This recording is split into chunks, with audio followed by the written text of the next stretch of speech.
Bonjour mes élèves, les deuxième année bac, sciences physiques et aussi SPT et aussi toutes les bacs sciences. Dans cette vidéo, je vais traiter un exercice. Je vais parler de la dérivée de la fonction exponentielle.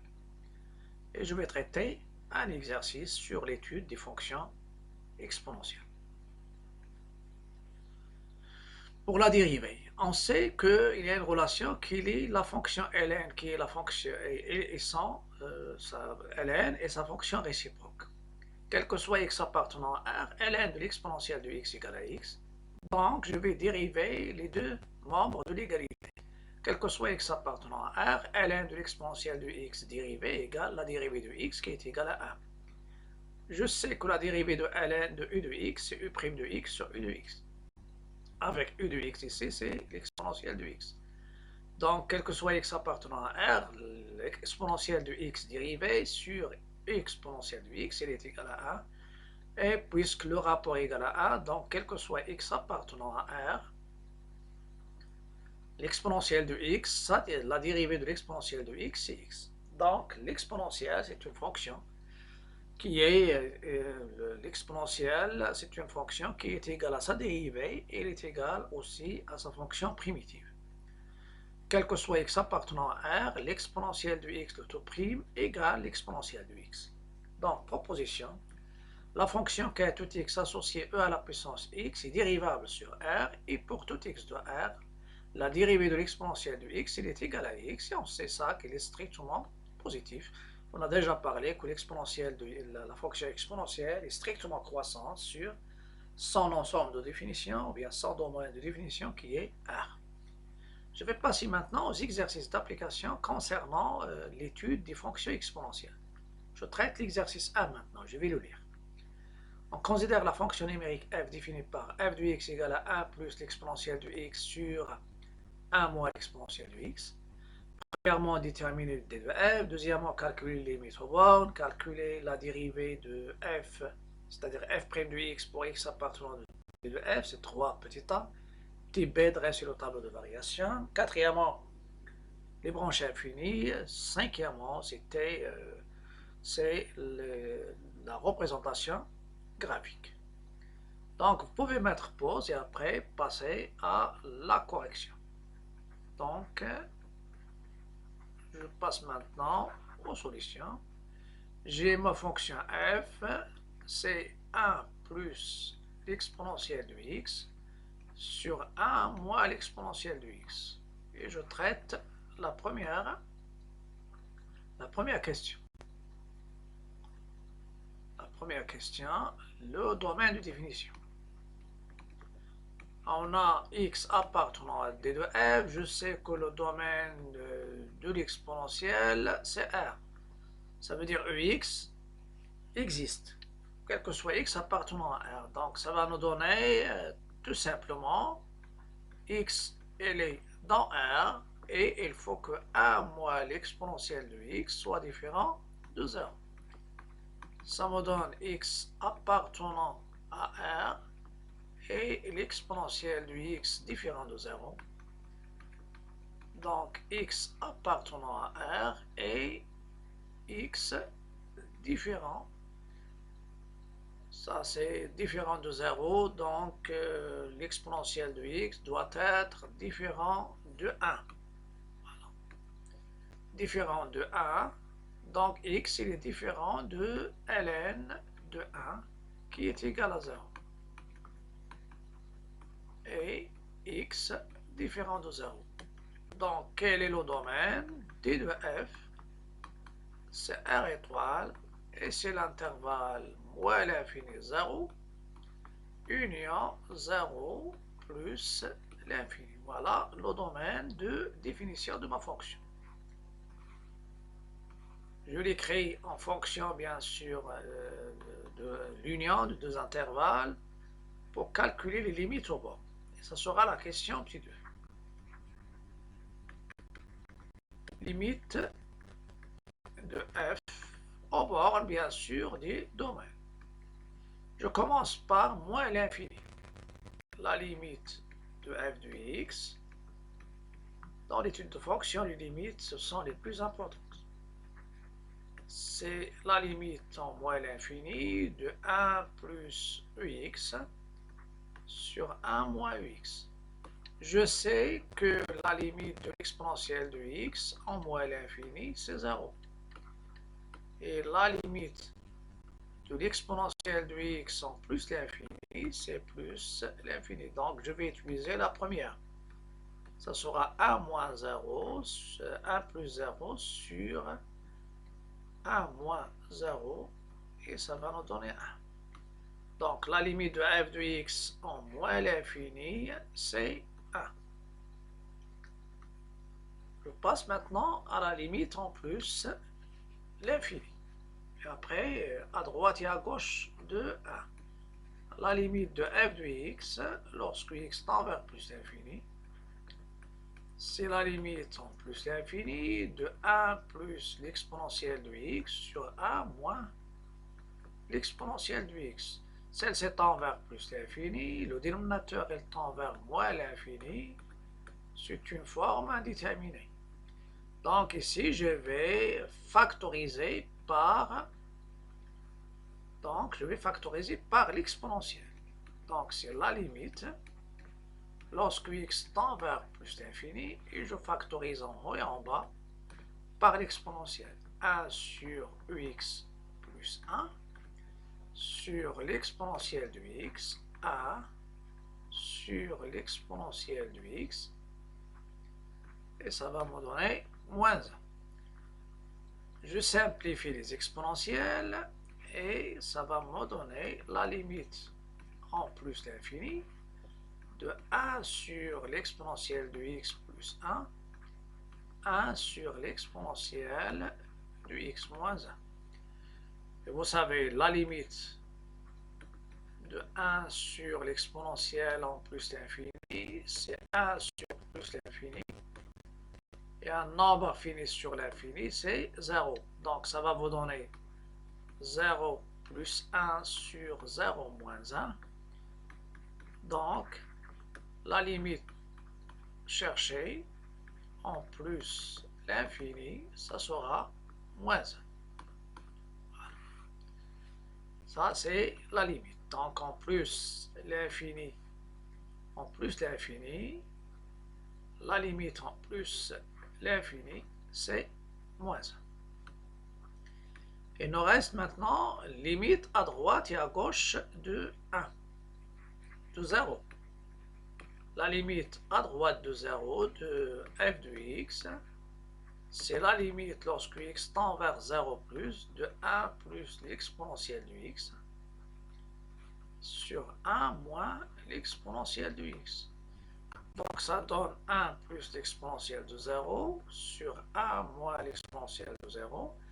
Donc l'exponentielle de 0, c'est 1. Voilà. Donc ça va vous donner 1 plus 1 sur 1 moins 1. Donc c'est 2 sur 0. Voilà, égale 2 sur 0. 2 sur 0, et je vais dresser un petit tableau de signes concernant la fonction, c'est-à-dire le signe de 1 moins ex. Donc je vais établir le signe de 1 moins ex, c'est-à-dire 1 moins l'exponentielle de x. Ça, c'est la règle. Donc vous avez, d'après un tableau, vous avez 1 moins l'exponentielle de x. Je sais que 1 moins x, il s'annule lorsque x égale 0. Donc vous avez moins l'infini, vous avez 0, vous avez plus l'infini. Donc en 0, cette expression, il s'annule. Vous avez, si x est supérieur à 0, implique l'exponentielle de x supérieure à l'exponentielle de 0 qui est 1. Et ça va vous donner 1 moins l'exponentielle de x, elle est négative. Donc le signe, c'est comme ln de x. Donc si le coefficient de l'exponentielle est positif, donc ça sera ici positif, négatif. Et c'est le négatif, donc signe à droite des zéros, à droite de ce zéro, c'est le même signe que le coefficient de EX. Ici, c'est le signe contraire. À droite de 0, c'est ici. Donc, c'est un 0 positif. Et ça vous donne plus l'infini. Et à gauche, non, c'est pas un 0 positif, c'est un 0 négatif. Pour ne pas avoir des contradictions dans la représentation graphique. Donc, c'est un 0 négatif. Un nombre positif sur 0 négatif, c'est moins l'infini.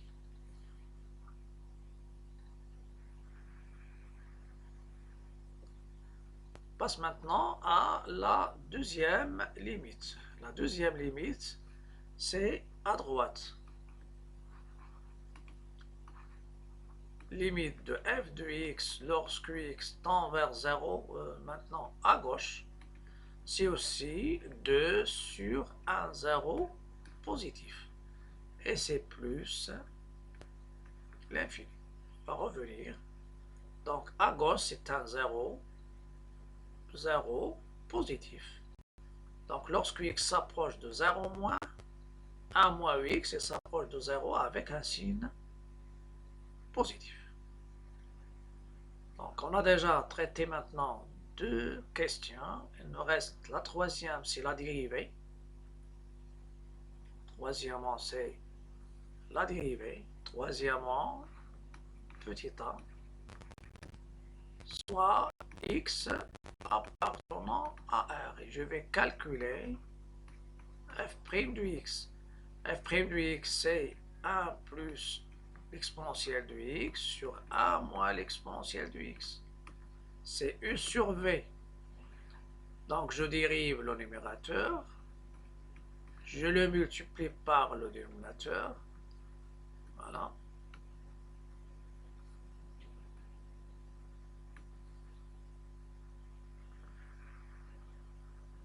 Moins le numérateur fois la dérivée du dénominateur sur le carré du dénominateur.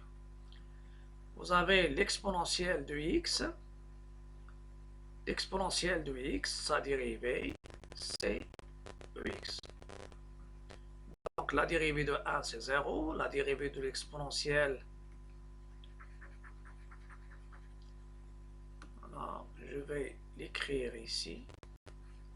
L'exponentielle de x, sa dérivée, c'est l'exponentielle de x pour tout x appartenant à R. Donc, je continue. Dérivée de 1, c'est 0. Ici, ça donne ex. 1 moins x moins 1 plus l'exponentielle.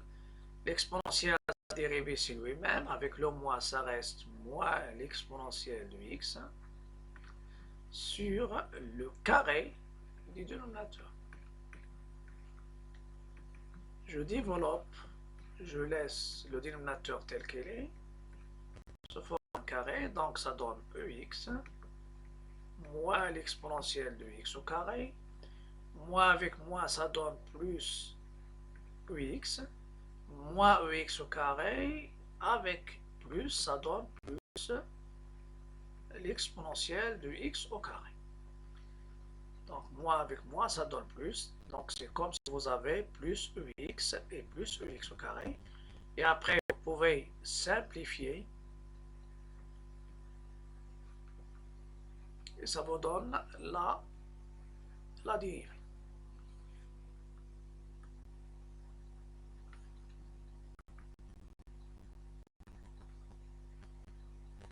Donc je continue maintenant. Ce que je vais simplifier, normalement, ce sont ces deux-là. Donc ça reste 2 l'exponentielle de x. Donc je vais l'écrire. Ça, n'est pas simplifié. Voilà. Donc, f' de x, ça sera 2 l'exponentielle de x sur 1 moins l'exponentielle de x au carré. Le dénominateur est strictement positif. Et pour tout x de r, de l'exponentielle de x est strictement positif. Donc, pour tout x de r, f' de x est strictement positif. Type B, je donne le tableau de variation de ma fonction f, x, f' de x, variation de f ou bien f de x, moins l'infini, valeur interdite c'est 0. Et ça c'est plus l'infini. La dérivée c'est positif. Positif. Ma fonction elle est croissante sur moins l'infini 0 au vert et sur 0 plus l'infini. Moins l'infini il croît de 1 vers plus l'infini. Il va s'approcher d'une asymptote verticale plus l'infini. Il croît de moins l'infini en s'approchant d'une asymptote verticale x égale à 0. Il croît vers moins 1. Donc il y a ici 3 asymptotes. Asymptote verticale d'équation x égale 0. Asymptote horizontale au voisinage de moins l'infini d'équation y égale à moins 1. Et notre voisinage de plus de celle-ci, au voisinage de moins l'infini d'équation y égale à 1. Et au voisinage de plus l'infini, il est d'équation y égale moins 1. Donc avant la courbe, c'est la question. Je vais revenir aux questions. Donc dresser le tableau de variation, étudier les branches infinies, c'est quatrièmement. Donc, quatrièmement, les branches infinies.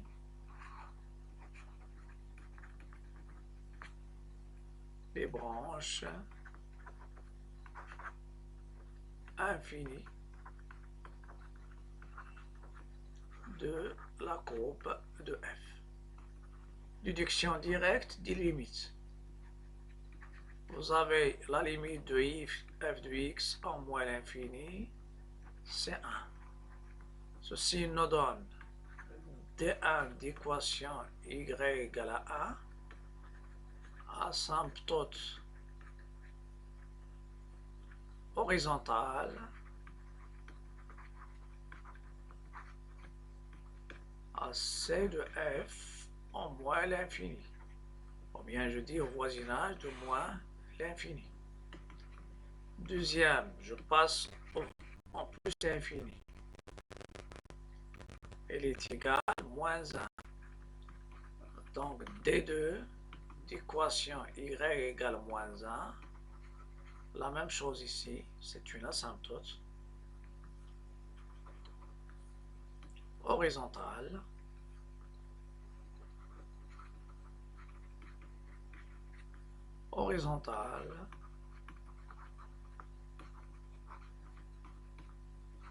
à C de f au voisinage ou bien en plus l'infini.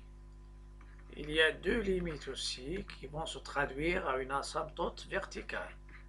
La limite lorsque x tend vers 0 négatif qui est plus l'infini et la limite de f de x lorsque x tend vers 0 plus qui est moins l'infini. Donc il se traduit par delta d'équation x égale à 0, asymptote verticale ou bien parallèle à l'axe des ordonnées à C de f. Normalement on n'indique pas parce que x égale à 0, donc c'est déjà défini au voisinage de 0. On a les asymptotes, donc 3 asymptotes. va les tracer. Deux horizontales ou bien parallèles à l'axe des abscisses et une qui est verticale. Si je reviens directement à mon tableau de variation, ça va me donner presque l'allure de la courbe. L'allure de ma courbe. La courbe, normalement, ici, c'est une asymptote. Il y a asymptote horizontale. Donc, je trace une asymptote horizontale sur la moitié du plan, c'est-à-dire pour les y négatifs. Asymptote verticale. Et la courbe, normalement, elle va croître de l'asymptote horizontale vers l'asymptote verticale. La même chose sur l'autre côté. Il y a une asymptote d'équation, j'ai pas de place, mais normalement y égale à moins 1, donc il va croître jusqu'à c moins 1, donc il va prendre cette forme. Donc c'est ce que j'ai déjà préparé, une représentation graphique à l'aide du logiciel GeoGebra. Voilà, donc ma courbe, donc vous avez, donc celle-ci c'est la question 6. La courbe de f.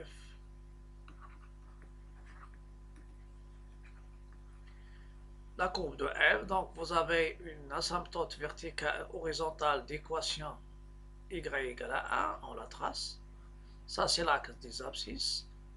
L'axe des ordonnées. Je trace toujours, il faut différencier les axes avec d'une couleur, en général noire, et les asymptotes d'une autre couleur. Pour ne pas confondre les asymptotes avec les droites qui sont soit des asymptotes verticales, horizontales, ou bien ils dirigent une branche parabolique. Donc normalement, la courbe il se compose de deux tranches, de moins l'infini jusqu'à le 0, et de 0 jusqu'à plus l'infini, parce que c'est ça la valeur ou bien la valeur interdite. Donc au voisinage de moins l'infini, ma courbe elle va s'approcher d'une asymptote de la droite d'équation y égale à 1. C'est pourquoi ici on va trouver, elle va s'approcher et après elle va continuer à croître. Elle s'approche et c'est ça la courbe de f. Il croît, j'ai utilisé les pointillés, vous pouvez après faire le traçage en très plein, parce qu'avec le marqueur, bien avec le stylet, c'est difficile de faire le traçage d'une manière directe. Et ça, c'est donné avec le logiciel. Donc, il croît de l'asymptote d1 d'équation y égale à 1, et il croît vers l'asymptote verticale d'équation x égale 0. Deuxième tranche, à droite de 0. Et le tableau, c'est remarquable. Donc, il y a la valeur x égale à 0 qui est interdite. Donc, ma courbe, il croît de moins l'infini en s'approchant de l'asymptote verticale d'équation x égale à 0, qui est l'axe des ordonnées. Et il va croître, donc il croît jusqu'à il va s'approcher. C'est pas confondu. Ça, c'est uniquement, on voit qu'il est confondu, mais non. C'est le logiciel qui fait comme ça. Cette représentation graphique.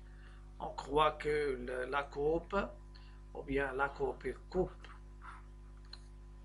l'asymptote. Normalement, elle s'approche sans toucher l'asymptote. Ce n'est pas une tangente.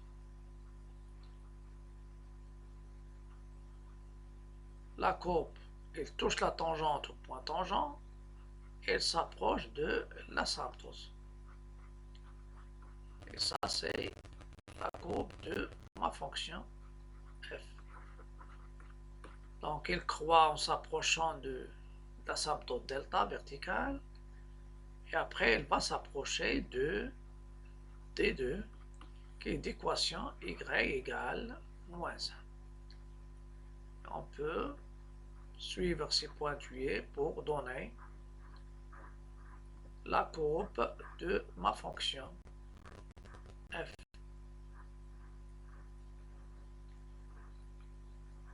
Donc maintenant, vous pouvez étudier les fonctions qui sont données en fonction d'exponentielle qu'on appelle les fonctions exponentielles. Donc ce sera tout pour cette vidéo et à la prochaine vidéo. Mais avant de vous quitter, je vous invite à cliquer sur le bouton s'abonner pour m'encourager et aussi liker, partager. Et il faut s'abonner normalement à ma chaîne. Ça c'est un soutien pour moi. Et si vous êtes sur Facebook, essayez de rejoindre mes groupes Facebook et aussi essayez de suivre ma page Facebook. À bientôt et à la prochaine vidéo.